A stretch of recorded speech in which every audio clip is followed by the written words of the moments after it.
Aloha and welcome back, my podcast community. This week's guest I have from Los Angeles, California, Cara Cifelli. Did I say that correctly? Cara You got Cifelli. it. Thank you. She is the author of two books, Body Wisdom and Vega Buddha Bowls, one of which is a cookbook, and the other one, which is of the topic body wisdom, which we're going to cover today. So, I actually found Cara through just researching. As many of you know, I've been talking about the Body Wisdom Life Coaching Certification course that I've been creating that encompasses somatic methods, intuition, and listening to our body as a source of wisdom. And so, as I was doing my research, I came across her book, Body Wisdom, which I have not purchased yet, but I was so interested in what she was having to say. I went to her website, read all about her personal experience, and knew that I wanted to have her as a guest on the show. So thank you so much for joining us. I'm so excited to be here and yay for Google search I engines. know. And yay for you for setting up that Google search. So awesome. I love, it's just such an interesting space to be in. It's um, really, truly like how small the world can get when we're in a very similar, I like to say light-minded souls, but when we're in a similar space of just in our own wisdom that we're sharing in the world, like how small that space can become and how we can find one another. And it's one of the gifts of technology that's just been super cool. So super fun to have you on the show. Yeah, that's something that I've thought about a lot is like, it's actually a really small world. Like, yeah, just Yes. get really connected. Yes, it really is. So I'd like to invite you just to start out by sharing a little bit about yourself, what you do first, and then I'll invite you to share more about your journey. But just tell us, aside from the books that you wrote, what is the work that you are doing, the service that you are providing in the world? So I primarily work with women. I occasionally have a man come into my sphere from time to time, and I help people who are struggling with their relationships with food. So this could be anything from intense restriction, like fear of eating. It can be what is known as orthorexia, which is like a fear of food quality. So, an intense, stressful obsession with clean eating and purity of food. Women who are struggling with intense emotional eating or feel like they turn to food for everything and they want to expand their coping toolkit. Women who have chronic yo-yo dieting, they're like on the wagon, off the wagon. Women who are struggling with binge eating, and body image, women who just hate what they see in the mirror and they feel obsessed with their weight and that their worth is attached to their weight. And I help people find freedom and sanity in those areas. And I'm really passionate about this work. I've been doing it for about 4 years. I also have, like you mentioned, books, podcasts, host retreats, um, and I love it. It's very fulfilling. Yes, and such a great need for it, which is why I'm so excited to have you on the show. I already can tell that the women that are listening are like, oh yeah, that could be me, that could be me, that could be me. So my listeners know that I practiced health coaching with functional medicine and detoxification for about 10 years. And then I transitioned into life coaching about 3 or 4 years ago because what I noticed is the unhealthy relationships, like you said, with food. And so that was really the invitation to realize that in my own personal experience, I had a very healing experience with nutrition and going completely holistic with both myself and my daughter. And then I had this experience where I actually had a second health crisis. And what came through to me was like, yeah, food is just part of it. Like you have to have a healthy relationship with yourself and with food. So when I talk about nourishment, I talk a lot about intuitive nourishment. I talk a lot about receiving and being in right relationship with food, having that healthy relationship. And I love that you pointed out that there's many different ways that this can show up. I love that you even said, like, and I noticed this in my own self at one point in time, like being obsessed with super clean eating and feeling like, oh, there's nothing to eat in the world, like everything is toxic. So if there were any unhealthy relationship with food that I've ever experienced, that would have been mine personally. And I'm a mother of a now 15-year-old. So recognizing, and she green juices and eats super healthy, but, just recognizing that I was able to see my sort of, I wasn't completely obsessed with clean eating. I was always like the 80-20, 90-10, but I think the difference for me was I put so much value in it. There was just so much value in eating clean that it became like a belief that if you eat clean, you'll be healed. And so I think when we get attached to any type of result or any type of identity or label, I think that that's when it can become unhealthy.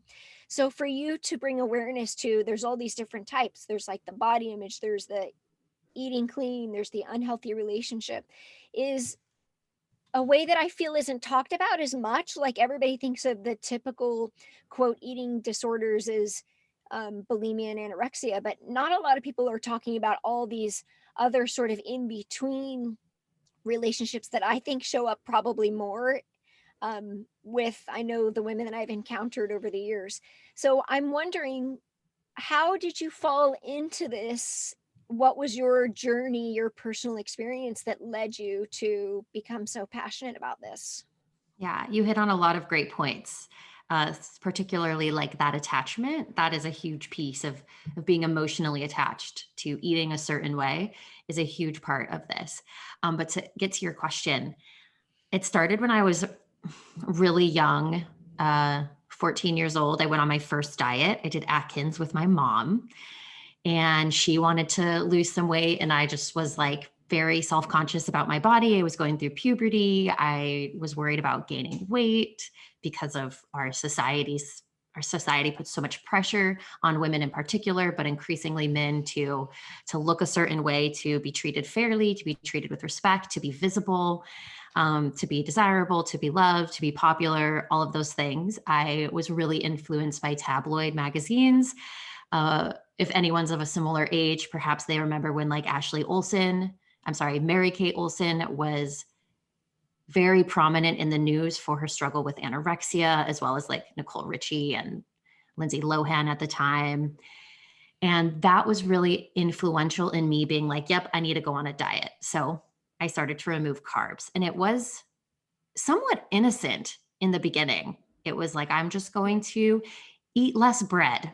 And over time, that snowballed and it became obsessive. And I got really attached to eating the right way and not eating the wrong way. And that restriction led to eventually binge eating, which is very common. When we restrict, we're setting ourselves up to binge. So a lot of people will get stuck in this like clean eating, restricting, I'm just taking care of my health phase. And then they have a rebound of falling off of the wagon phase. This was really intense for me. People can experience it in varying degrees, but for me, it was incredibly intense. And when I rebounded into binge eating, it took me about 2 years to get to the place of uncontrollable binges. That's when the bulimia started. I was like, nope, I can't keep this food in my body. I'm scared to crap about what it's going to do. I'm afraid of gaining weight. I feel so bad. I feel so guilty. I feel so shameful. I have to get rid of it. Long story short, I had a 10-year battle with bulimia. And eventually I got to a rock bottom. I spent a lot of time hovering over rock bottom. I spent a lot of time like having a very like functional life, but like with this deep caveat of I have an eating disorder. I'm thinking about food all of the time, about what to eat, when to eat, how much to eat, should I even eat? I hate what I see in the mirror. I'm picking myself apart. I hate my thighs. I hate my stomach. I'm not thin enough. I don't have a six pack. I'm not pretty enough. And I spent a lot of time like living my life, going through school, having a job, having relationships, but having this like huge dark cloud following me around that took up so much time and energy. And I just kind of hovered above rock bottom until one day, like I just hit rock bottom. Like I just couldn't. It's like I had a boat that had all of these holes in it. And I just kept trying to plug the holes Hmm. so I didn't sink until eventually I was like, I need a whole new boat because this isn't working. I can't do this anymore. So I hit rock bottom. And this is when I had what I would say my first spiritual experience. I was lying on the bathroom floor at my apartment in Santa Monica. I had many roommates because I was young and broke and struggling to pay rent. And I was on the bathroom floor after a very typical binge and purge episode, crying, like lying curled up, fetal position around the toilet, crying. And I had this vision of myself, like looking down at my body. And it was just like, you can't do this anymore. Like it quite literally, like it was, you're going to die or you're going to get better. And like, that's it. Make your choice because you can't do this anymore.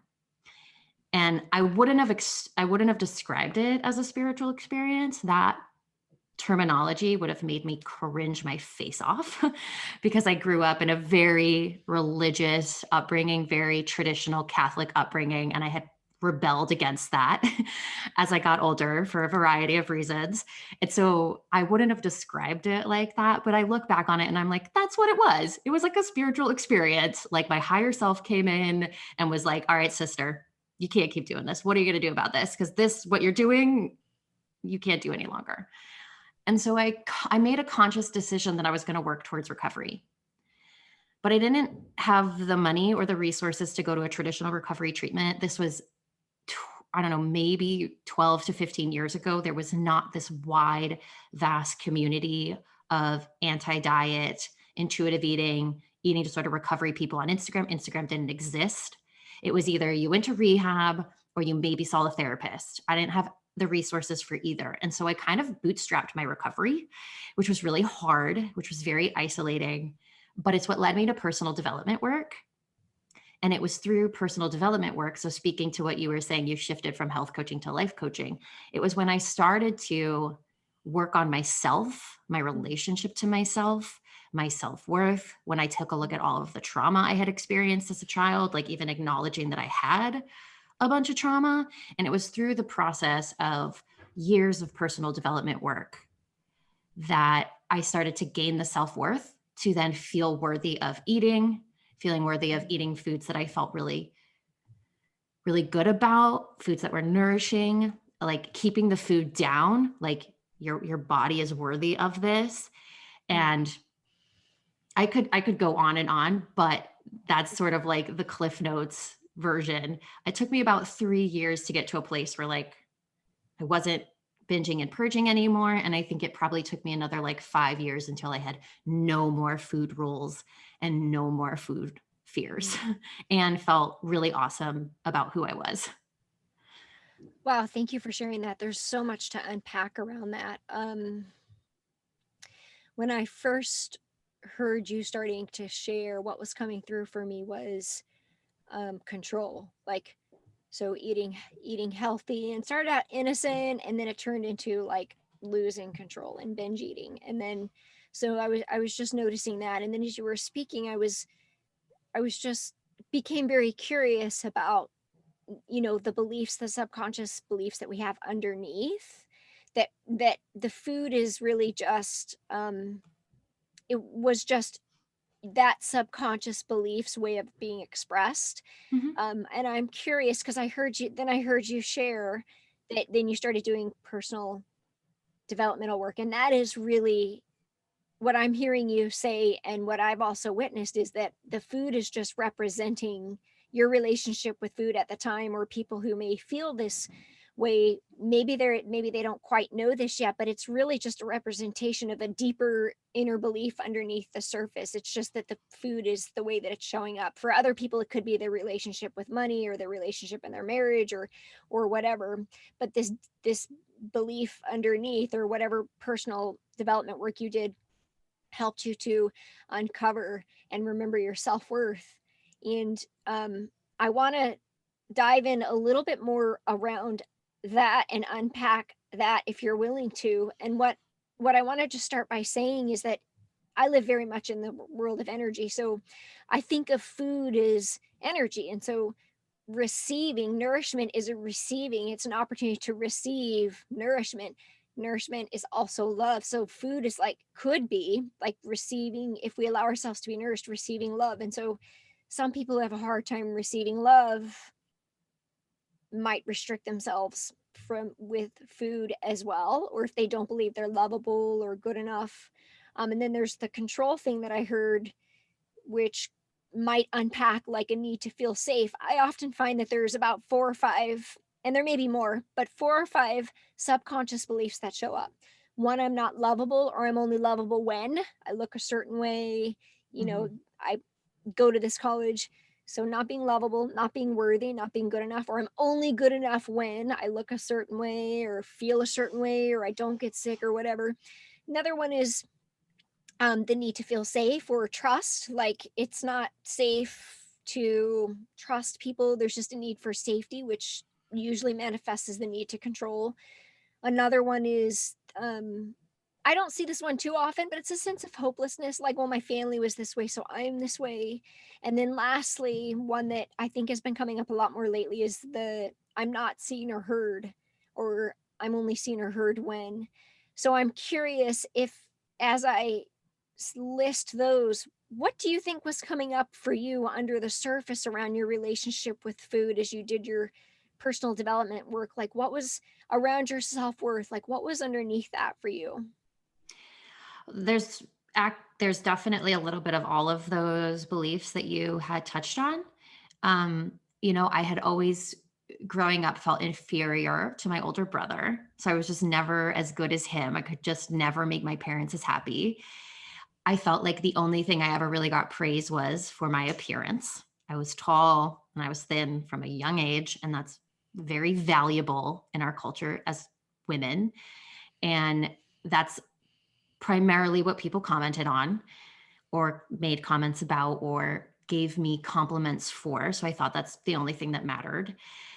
My parents went through a really acrimonious divorce. It lasted 10 years in court. So it was very destabilizing at home.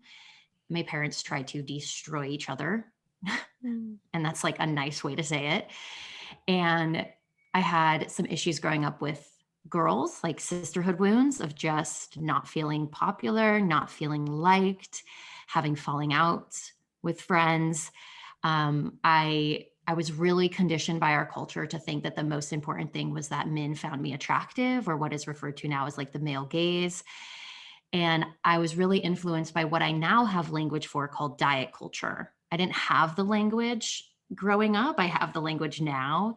But when I really look at the culture in which I was raised, I was swimming in this water of, your appearance is more valuable than who you are. And that was shown to me from a wide variety of avenues, with the TV shows that I watched, with the magazines that I read, with the conversations that I listened in on around women. Women will get together and talk badly about their bodies together, and it's like how they bond. And I witnessed that with my mom and her sisters. I witnessed that Mm. with other people at school. It was like all of the people were dieting. It was just like the water that I was swimming in. And so I was also deeply influenced by that. And I think that if I wasn't in this culture, it might not have been an eating disorder. I might have abused alcohol, or I might Oh. have abused drugs, you know, but I had an eating disorder in part because of the water that I was swimming in. And now that I'm out of the water and I can look at it, I can see that the reason why so many women struggle with food in their bodies, like why so many women, like disproportionately, like, 90 some odd percent of women have complaints about their appearance. 1 out of 4 women who goes on to a diet to try to lose weight, like essentially engages in food controlling behaviors to control their weight, goes on to pathological dieting and an eating disorder. That's big numbers here. That's not because like women have some inherent flaw. That's because of the culture we live in. That's the water we're swimming in. And so that was also hugely influential. I didn't feel good enough with school, with like my sports or my grades or my personality. The only thing I was getting acknowledged for was like, oh, you're so tall, you're so cute, like you're so lucky. And that was like that was our culture. So that also really impacted my self-worth.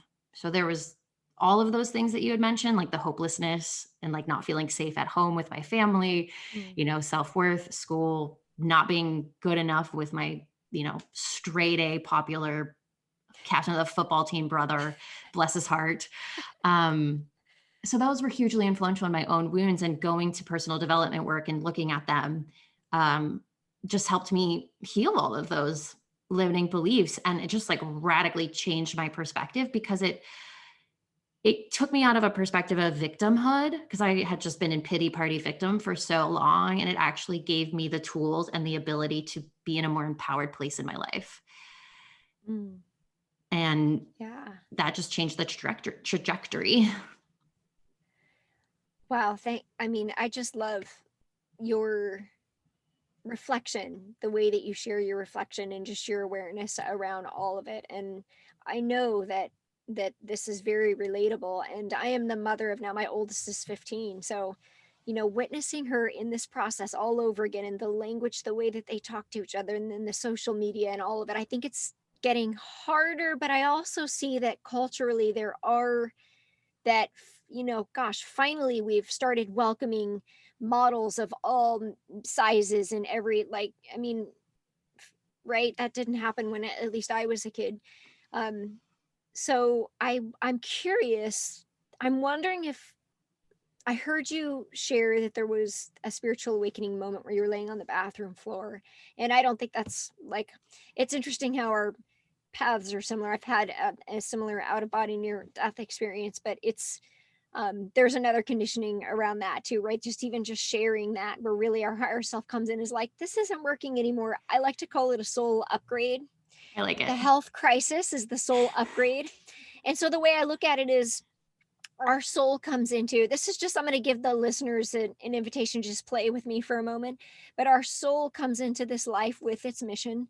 It's energetically, it has a frequency that we signed up for, and then along the way we get pulled out of our alignment, our frequency. We've been wounded, mom and dad hurt us, people said things to us. And I want to just touch on really quick, noticing that people can say nice things to you that can affect us too, like, oh, you're so skinny and pretty, and then that's all that we hear. So for the parents listening, just being mindful of what we think we're giving praise for, and just making sure that we recognize kids or even our friends or even other women in their wholeness, but that we get pulled out of our alignment. And then we, at some point in time, maybe we're invited to have this experience that, maybe it's like a breakdown. It's a breakdown in a marriage, a breakdown in our health. I had a health crisis, near death experience, a breakdown in self love, just a total breakdown, where we're invited to come back into alignment. And it's kind of that soul upgrade where energetically we're being invited to come back into the frequency of our higher self. And, but when we do that, it takes a willingness and a courage to lean into the subconscious wounding and the shadow work. And you just shared that you probably witnessed, you could take a step back through personal development work and witness all of those. I'm curious, what was the personal development work that you did? And when you were in that, was there a defining moment where it really shifted? Like, I'm wondering if you agree with me, but this actually isn't about food. This is actually about me and my self worth and unpacking all of these other things. Food is just reflecting this internal relationship I have with myself. I'm wondering if you can share a little bit more, because the listeners are probably like, well, what development work did you do? Did you read a book? Did you have a coach? Like, what did you do? And was there like a moment where you realized that you started to shift into that empowerment? Mm. So my first introduction to personal development work was when I worked at Lululemon. So I worked at Lululemon in Beverly Hills and helped open that store back when I was, I don't know, 18 or 19. I'm 33 now for context. And they send all of their employees to Landmark. Are you familiar with Wow, Landmark? of course. I didn't know they sent their employees there. That's awesome. Yeah, they don't force you. Like they don't make you go, but if you're committed to the company, you want to stay there, they like you like them, they'll Do pay they for you pay to for it? That's they will amazing. yeah, Go so they will pay for you Lululemon. to I own your stock. Nice. I love it. nice. So Chip Wilson, who's like no longer the CEO of the company, but was the CEO at the time, he in their training videos, and I don't know if it's different now, it might be different now, but at the time, he says in there that like without the Landmark Forum, like had him and his wife not done it, that Lululemon would have never existed. That the forum gave them the tools to be able to create the life that they wanted, and thus Lululemon. So at the time when I worked at Lululemon, I was very interested in going, but I ended up not going with Lululemon. But my best friend at the time who worked there, she went. She's like, it's great. Like, you definitely should do it. But for whatever reason, I ended up like not doing it. But fast forward many years, I had a group of friends who all had done Landmark. And for whatever reason, they never invited me to the forum. They had just like assumed I had done it, but maybe because I had like some of the language because of working at Lululemon. But eventually I went to the Landmark forum, and I have some stuff I don't like about Landmark. You know, I think sometimes they're in the business of registration, not transformation. Sometimes I joke with my friends that Landmark needs to do Landmark. So just putting that out there, that take what you like, leave what you don't when it comes to Landmark. But the Landmark forum radically changed my life, like radically. And then I continued on and I just did work. I just did many courses, the advanced course, SELP, the communications course, the wisdom course. I did a bunch of different seminars. I just spent a lot of years going through the various Landmark curriculum. I had never heard of coaching before. Mm. And I wish coaches were available when I was younger, because I was a little bit like anarchy, fuck the system attitude. Yeah. So I didn't want to do therapy. I didn't want to do traditional treatment. I had like I said, rebelled against my Catholic upbringing. Like I kind of had some like fuck authority energy going on, Yeah. big time. And so I liked personal. I was willing to be open to personal development work because it wasn't like traditional forms of care. Now I have different opinions and perspectives on things now, but that's just where I was at my life at the time in my life. Um, and then I first discovered coaching. Um, I owned a restaurant in Arizona, and I sold the restaurant, successfully sold it, had it for a year, realized I actually don't want to be on my feet all day, and I don't want to work 7 days a week. And this is really hard. And I just realized that that's not what I wanted to do, but I was very into food and cooking, and successfully sold this business, like first business, successfully sold it, like should be on top of the world. I sold it, and then I felt worthless because I didn't realize how attached my identity was to my career and how Mm. attached I was to my work. I was really caught in the achievement trap, that I was only as worthy as my next big achievement. So it was no longer about how thin I was. It was about what's my career title. So I went through this deep, dark depression of like, who am I? I don't have a job. I have everything to do and nothing to do. I don't know what I want to do. I don't want to get a job. I don't want to go vacation in Bali, which my dad is telling me to do. Like, I'm in crisis mode. I'm 27. I have no direction. And that's when I found my first life coach. Mm. And then I went to one of her retreats, and her retreat was my introduction to like new age spirituality, like energy, the kind of the things that you are talking about a little bit, and gave me the language of spirituality. And it opened me up to not have that like cringe reaction to this idea of a spiritual experience or soul upgrade, as you say. And that was my introduction to coaching. And then I've just been working with coaches ever since, gone to Peru, drank ayahuasca many times. I'm just in the work, always doing the work. There's always stuff coming up.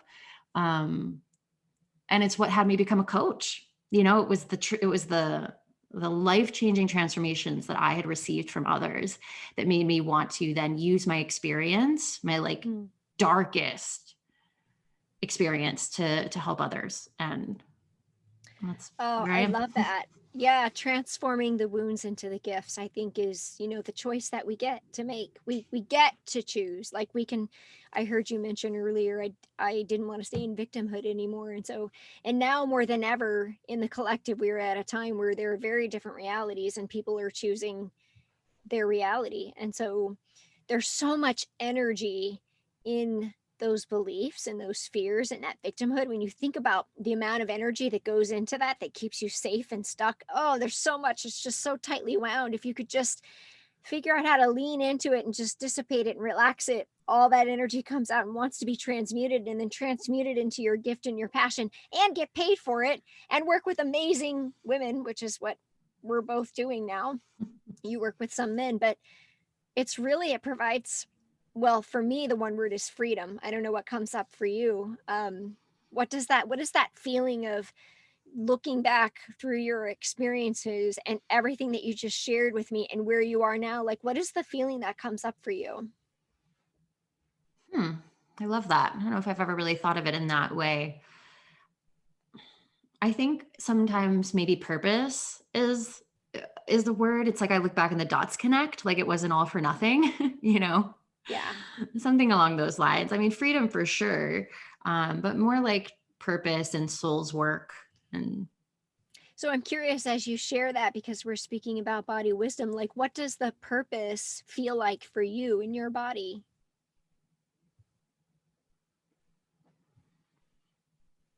calm, spacious, grounded. It's all good. Yeah. Hakuna Matata, like no worries. Like it's all good. Like you got this. It all makes sense. It's all going to be okay. You're doing what you're meant to do. Have faith, trust. It's like stillness. There's not like anxiety or restless energy. It's just like, Yeah. Mhm. And coming back full circle as I hear you say that, like I notice like food is a way that maybe like that we can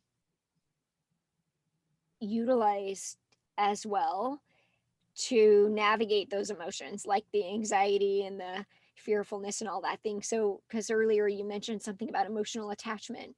And so now recognizing that you now have different tools, awareness around that, and different tools that you use, rather than food is just one tool, in a way that some of us do sort of check out of that uncomfortable feeling and then lean into or even avoid food. So Mhm. there is a very much this emotional, energetic sort of attachment, that co-creation that happens with us when we choose or don't choose to nourish ourselves in a certain way. Um, I love that you shared that you're moving into coaching, and I'm wondering, what do you love about coaching? Because coaching is so different than therapy. And I think that this is important. I also want to dive into the feminine wounding aspect that you talked about earlier in sisterhood. But I just want to give you permission to share, because coaching is, there are so many people who really need coaches that are still going to therapists. And there are still people who really need therapists that are going to coaching. There's a very distinct separation where coaches really work more with where you are presently and help you to move forward and out of that victimhood. Therapists traditionally work more in with the trauma, and specifically, of course, eating disorders. How do you define or delineate between the two of those when people come to work with you? Mm. Well, I definitely think if you are experiencing like acute psychological issues, that a psychologist or a therapist is something to consider working with a trauma specialist. And I also think that anybody who wants to experience growth and progression in their life and is feeling stuck would benefit from coaching and benefit from thought work. What I have found with the women that I work with is often I'm a part of their treatment team. So if somebody Yes. has a clinical diagnosable eating disorder, often I'm just somebody on their team. So they're working with a dietitian or they're working with a therapist or a psychologist and they're working with me. Often, though, if someone doesn't have like an acute diagnosable eating disorder, they're someone who's more recovering from disordered eating or chronic dieting, then they'll just be working with me. So I think it's just across the spectrum and it's unique. But what I have found with coaching is like you had said, it's very forward motion. It's very like, these are the actions that you need to take to get you to where you want to be. It's not just like talk therapy where we're talking about all of the stuff. I mean, I do a lot of inner child work with my clients. I think that that is so necessary to really understand like what are the protective decisions you made as a child and how are those protective decisions. Some people call it self-sabotage. I think they're protective decisions. But either or is fine. And understanding why we made the decision, like earlier you mentioned control. Like why are we trying to control our food? What are we trying to control the outcome of in our life? What is it that we want to guarantee that we have in the future? And I Yeah, love there's a lot to unpack there it's a as lot you to said unpack that. there. Yeah. I was like, all of a sudden, all these things just came.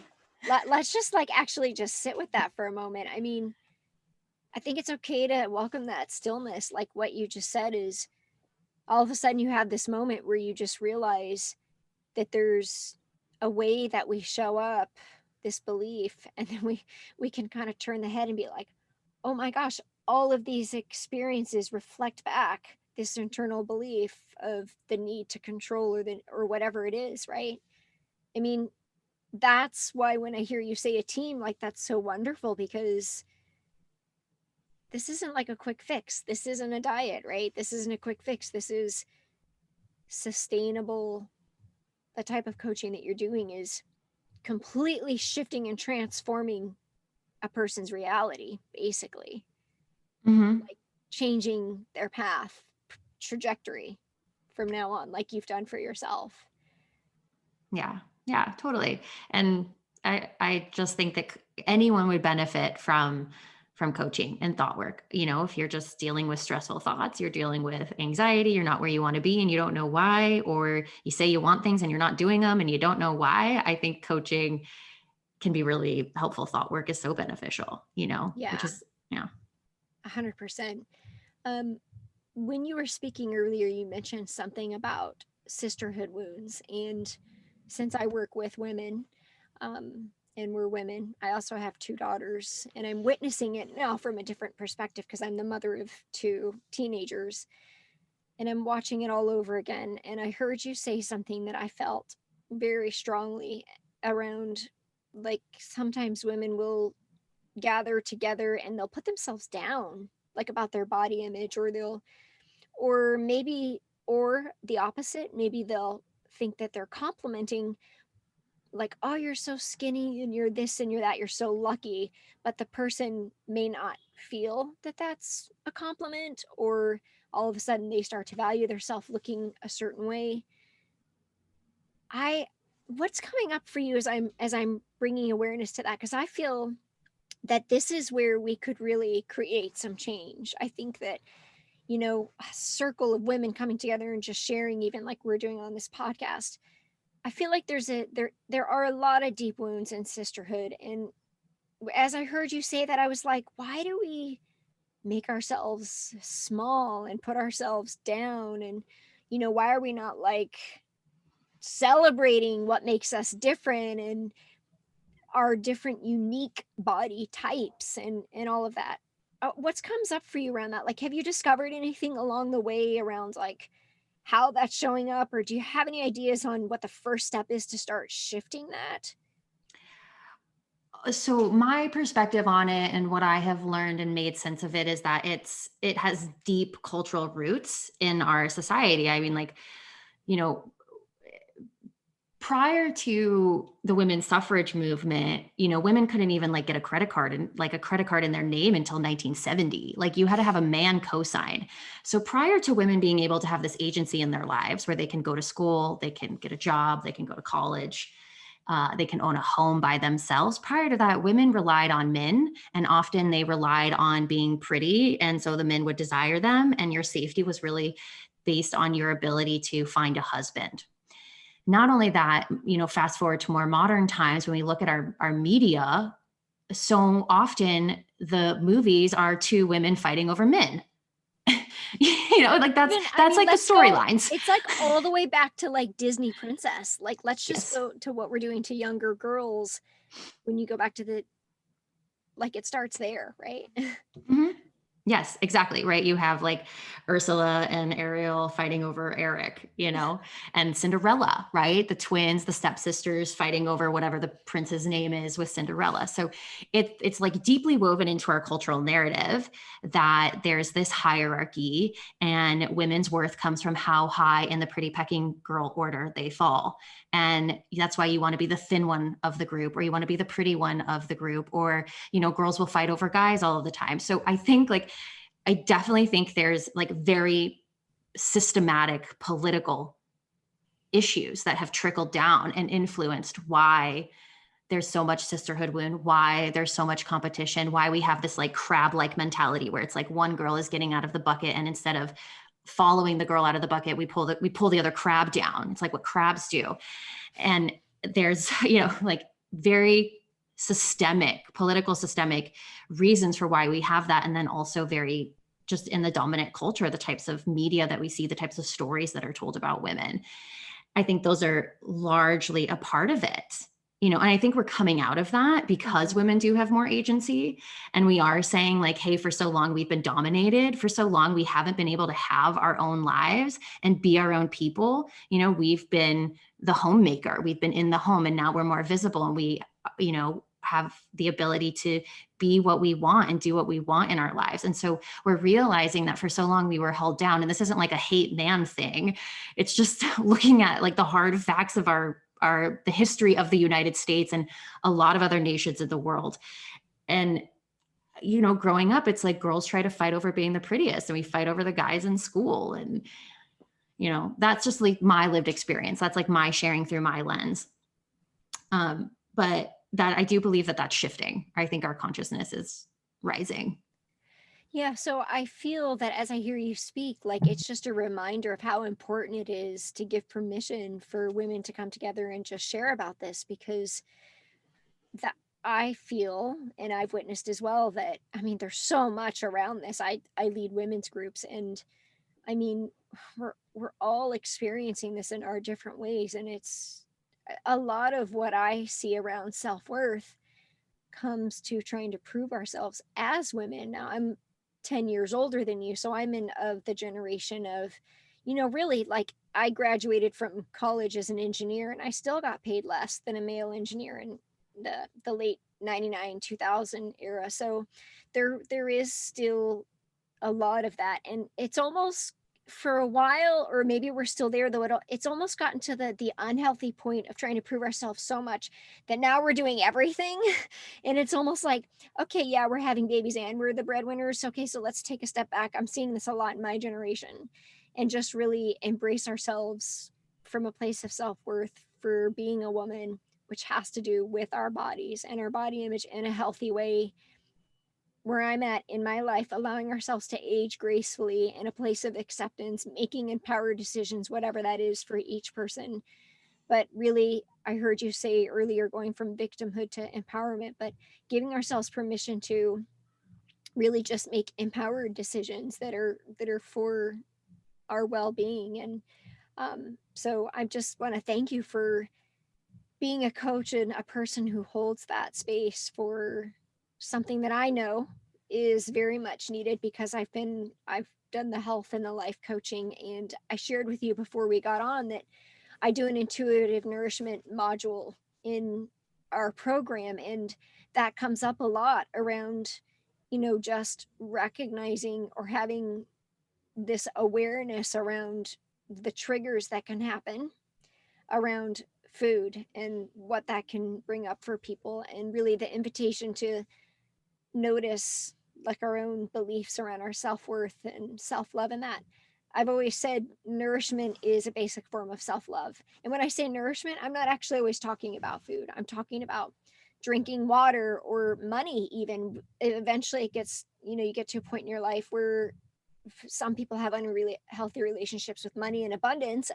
is really, money is just an energy, a currency, an exchange, similar to food, similar to water, similar to joy, like all of these high vibration frequencies that we can choose to receive, but we've denied ourselves.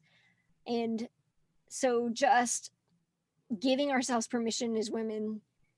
And I think also for the listeners, what I want to say is like, let's just start acknowledging and like cheering for other women who are owning this and accepting where they are and not trying to play small anymore. I feel like energetically, like we don't have to, we like we don't have to be small anymore. We don't have to put ourselves down. That's not serving anybody.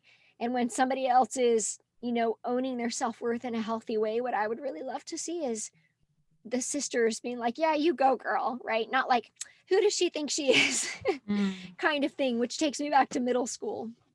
I want to invite you to share more about your book and the work that you're doing for the listeners. Or you have two books. Tell me what, I know one book is a cookbook. Tell me a little bit about the Body Wisdom book, who it's for, and the work that you're doing and who that's for. Yeah. Yeah. One comment before I get into that, I loved what you had said of like, when we want women to support each other instead of being like, who does she think she is? I really think whenever we have that attitude, that's for us to look at, right? So that's like our opportunity for growth, our opportunity to look at why is it that we're judging that woman, right? Like the judgments that we have of other women are really like our Reflection. opportunity Yeah, like it's all it's inside us, and it's our opportunity to grow and look at, why am I triggered by that? Why am I judging her? What am I not giving myself permission to do that she's giving herself permission to do? So I really love that you said that. So body wisdom, it's so funny. If I were to rewrite the book now, I'd write an entirely different book. I started the book, I wrote the book like 3 or 4 years ago. But it's really about people who have a core value of health. Like you truly do value taking care of your body in the ways that we think of that in culture around like health and wellness, like taking, you have a passion for the foods that you eat. Perhaps you have a side of you that cares about the environment. Perhaps you have a side of you that cares about organic versus non-organic, and you do really value health. But for whatever reason, you're finding yourself binge eating your face off all the time.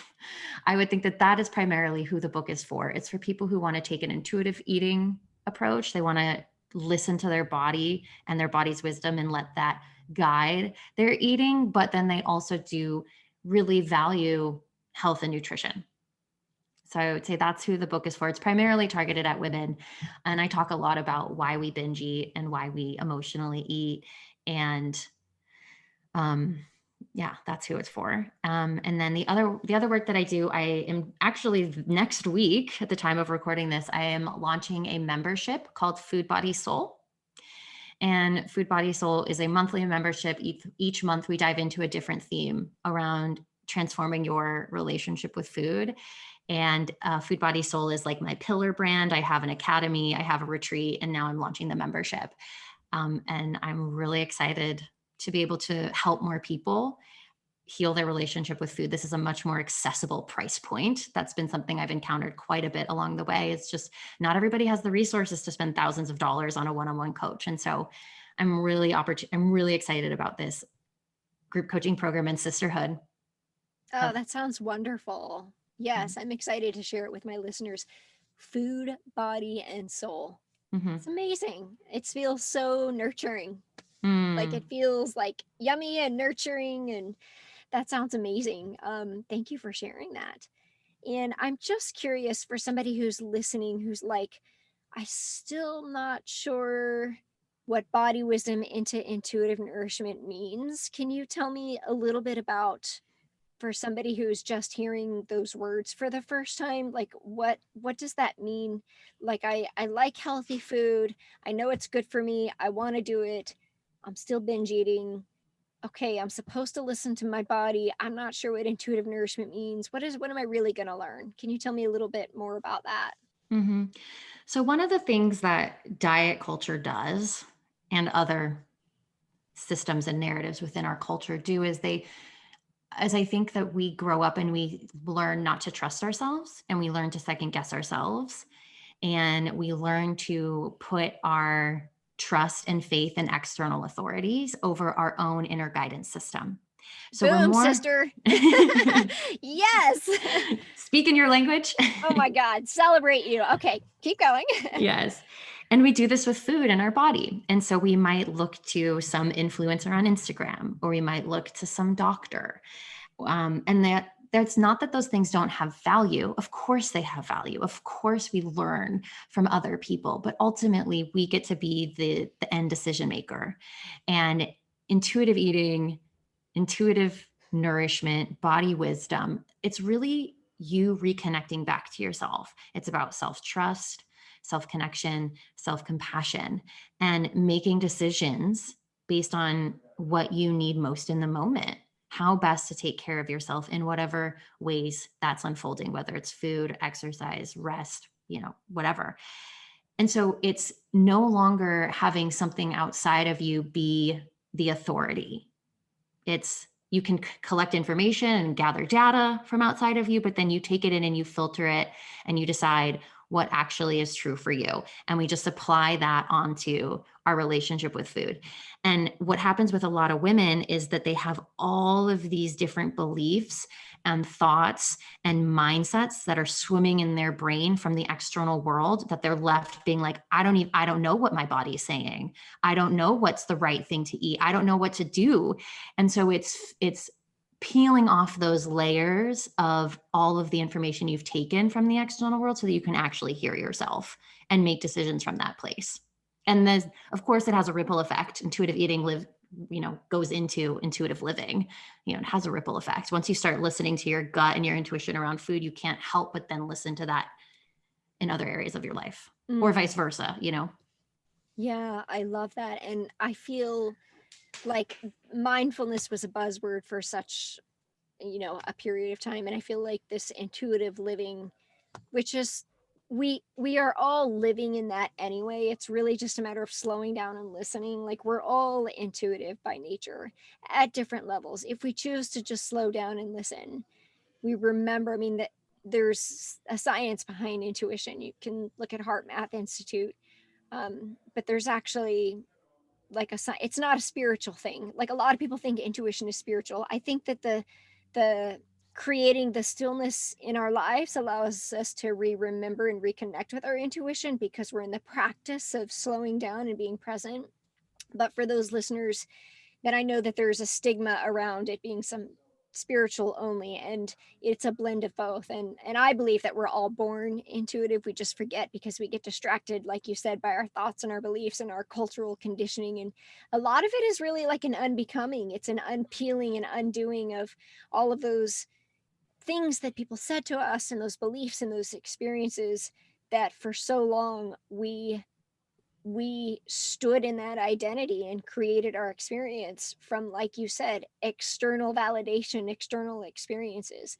And it's really kind of like, oh, it's kind of interesting. It's really, this is kind of sound funny when I say this, but it's almost like a detoxing. And here we are talking about food, but an unpeeling of all of that stuff, and just kind of, an unraveling of all of that, so that we just come to that complete stillness of leaning in and listening, and creating space for that awareness and that intuitive connection and body wisdom. And it helps to have guidance, to have tools to learn how to do that. Hmm. And it really does, because you and I, like, we've done this already.